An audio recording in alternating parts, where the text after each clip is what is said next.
चला बऱ्याच दिवसापासून माझ्या साड्यांना पण फॉल लावायचाच होता. मग माझ्याकडे ना 2 कस्टमरच्या साड्या आलेल्या होत्या आणि मग मी लगेच त्या दोन्ही साड्यांना फॉल लावून घेतला. मग मी माझ्या पण साड्यांना फॉल केला. इथे बघा ही एक साडी आहे वापरण्यासाठी आणि हिच्यावरनं ब्लॅक ब्लाऊज शिवणार आहे मी आणि याच्यावरचं ब्लाऊज आहे ना थोडंसं वेगळंच निघालेलं आहे. पण मी त्याच्यावर ब्लॅक ब्लाऊज शिवणार आहे. आता इथे बघू शकता ही दुसरी साडी आणि हिच्यावरचं पण ब्लाऊज थोडंसं वेगळंच आहे. ही पण आहे आणि हिला पण फॉल लावून घेतलेला आहे. आणि त्याच्यानंतर आहे ना बघा कधीच साड्यांना फॉल लावायचं होतं पण कसं थोडंसं कंटाळा केला का कंटाळाच होऊन जायचा. आणि ज्यावेळेस आपले काही कार्यक्रम असतात किंवा आपल्याला साडी घालायची असते त्यावेळेस मग आठवण येते. त्याच्यानंतर ही पण साडी आहे बघू शकता सुंदर आहे साडी. आता याच्यावरचं पण ब्लाऊज मी काही शिवलं नाही अजून आणि शिवणार आहे मी याच्यावरचं ब्लाऊज नंतर तुमच्यासोबत पुढे पण मी शेअर करेल. आणि ह्या साडीला पण फॉल लावून घेतला. तर साडीला फॉल लावणं पण आपल्याला फक्त असं वाटतं का नाही बाबा ₹50 द्यायचे आणि साडीला फॉल लावून घ्यायचा. पण मग त्याच्यामध्ये पण खूप मेहनत आहे.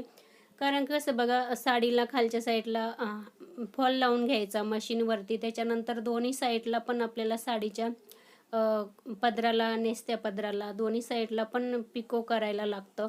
त्याच्यानंतर आहे ना मग हातशिलाई करायला लागते. आपल्याला अर्धा तास तरी लागतो, धागा लागतो तसा. त्याच्यानंतर मशीनवर बसायला लागतं. भरपूर वेळ असतो. आपल्याला फक्त म्हणायला होतं की फॉल लावायचा ₹50 घ्यायचे, द्यायचे असं.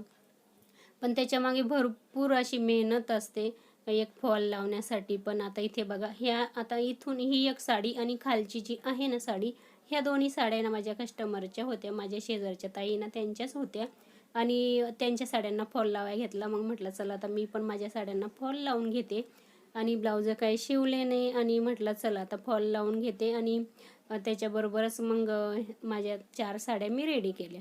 आणि त्याच्यानंतर आहे ना हे बघा ह्या पद्धतीने अशा मग चला आता ह्या साड्या पण मी त्यांच्या देऊन टाकेल नंतर. आणि हे बघा आता इथे बघा ही एक साडी आहे आणि याच्यावरचे ब्लाऊज आहे ना त्यांनी शिवून घेतलेले आहे पहिलेच. नाहीतर त्यांचे ब्लाऊज माझ्याकडे शिवायला असतात. आता इथे बघू शकता सुंदर आहे त्या साड्या पण. आणि बघा मी एवढ्या 4 साड्यांमधून आहे ना फक्त एकच ब्लाऊज शिवलंय आता ह्या साडीवरचं. आता ही साडीवरचं ब्लाऊज मी रेडी केलेलं आहे आणि ही साडी ना मी घालणार आहे हरतालिकेला.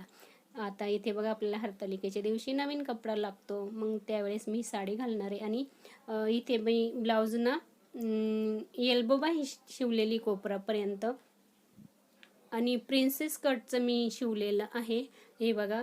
आणि हे मी थोडंसं वेळात वेळ काढून एवढं ब्लाऊज शिवून घेतलं. म्हटलं चला साड्या तर तशा भरपूर आहे पण चला नवीन पण भरपूर साड्या होत्या आणि इथे मी ना अगदी साडीतून कपडा काढून पायपिंग